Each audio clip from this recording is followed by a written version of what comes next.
Linda Healy from Canine Approved Groomers, and I'm here today with Sarah Perkins, a former student who is now the lead instructor at Poochie Career Pet Studios. And she is really a poodle expert and a former competitor, and she's going to talk a little bit about why we are trimming Poppy the way that we are, and then we're going to go ahead and have you watch the finish from rear to front, and that'll be a scissoring demonstration. So, Sarah.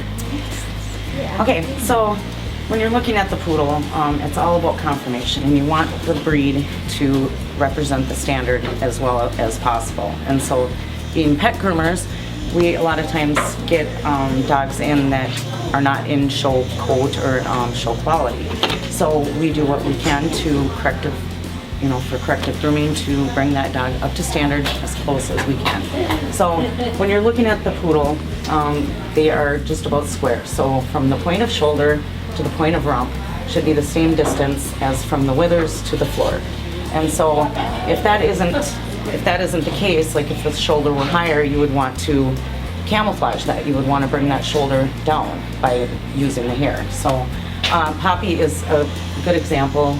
She's pretty much right on the money. So what we're doing is just some other corrective grooming. We're trying to bring this line in a little bit more. You can see there's a big hole here. We're going to try to fill that in, and that's just going to take some time. There's also other places where we're trying to fill in where she's been cut a little bit short, and so that's that. I guess here we go. Right?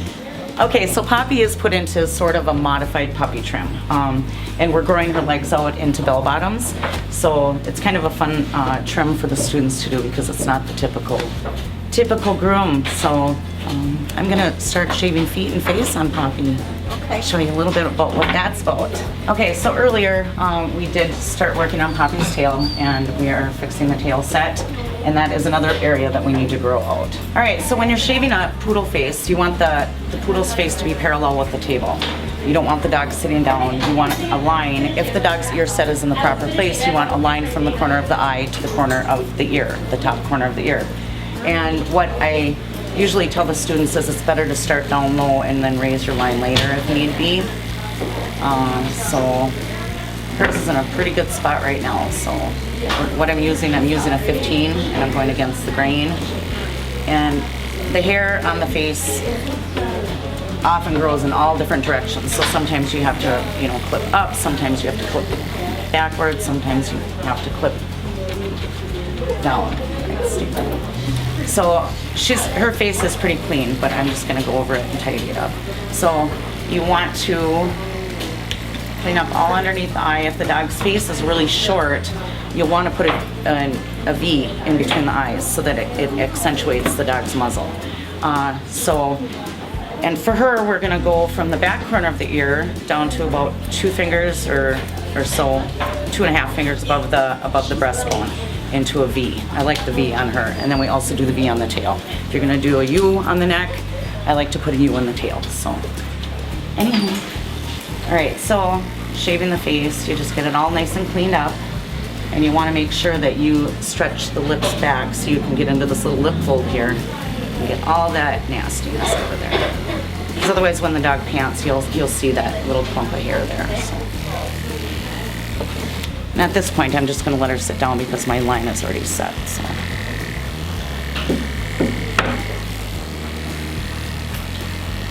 And Poppy's face I think it's really nice. So we just pretty much go straight across from eye to eye, from the inside corner of the eye.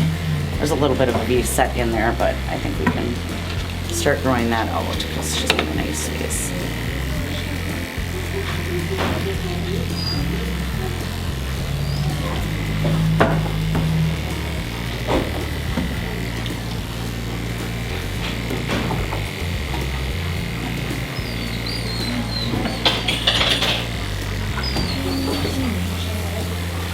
Okay, so I'm going to have her stand up again to make sure that I get the V set right, because you never know. If she went to another groomer last time, the V might not be the same as it was before when you were working on this dog.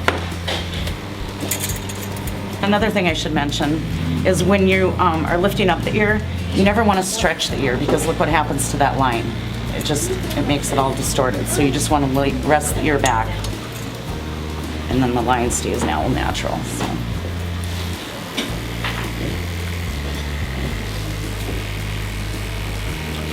And she is a little bit wide in here, so we're going to reset that line. And I'll make notes of that in her grooming notes so that the next groomer realizes what I'm trying to do. If you're right-handed and you typically clip with your right hand, one of the best things you can learn when you're first learning how to use a clipper, because you're awkward anyways, clip with both hands, because it's really going to help you in the long run. It's also going to save on your wrists. And shaving poodle feet, that back left foot, if you are right-handed, is always a problem. So, and then when you're working like on the inside of the front leg, you can use your left hand and just switch to your right hand. When you're working on the inside of this leg, left hand, right hand.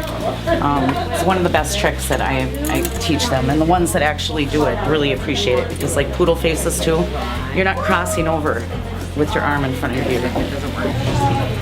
Okay, so when shaving the poodle foot, what you want to do first is to find out where to set your line. And you find these two little side knuckles here, and that's where your line is. You just draw an imaginary line straight across, and you want to follow that line all the way around the back of the foot. So you want to make sure that the pads are good and cleaned out.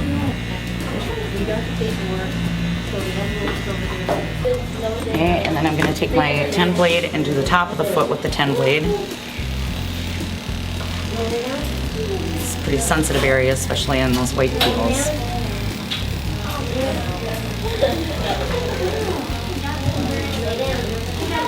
And always, always, always make sure that you know where those two side knuckles are, because you never know if somebody else groomed the dog if they set the line in the wrong place. So you want to be able to correct that. And then tell the owner that she's going to have some shorter hairs growing right there, but we're trying to fix that line, so.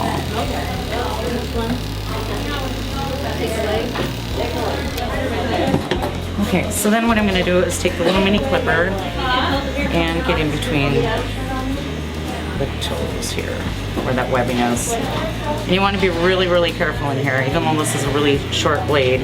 I kind of like to go sideways and scoop it out.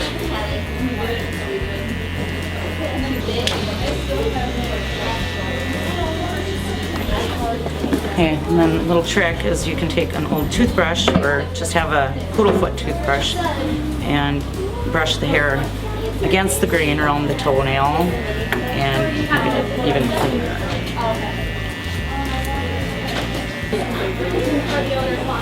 And I just have my pinky underneath the pads, and I'm spreading the toes apart so I can get that webbing really good and clean. It's my maneuverer.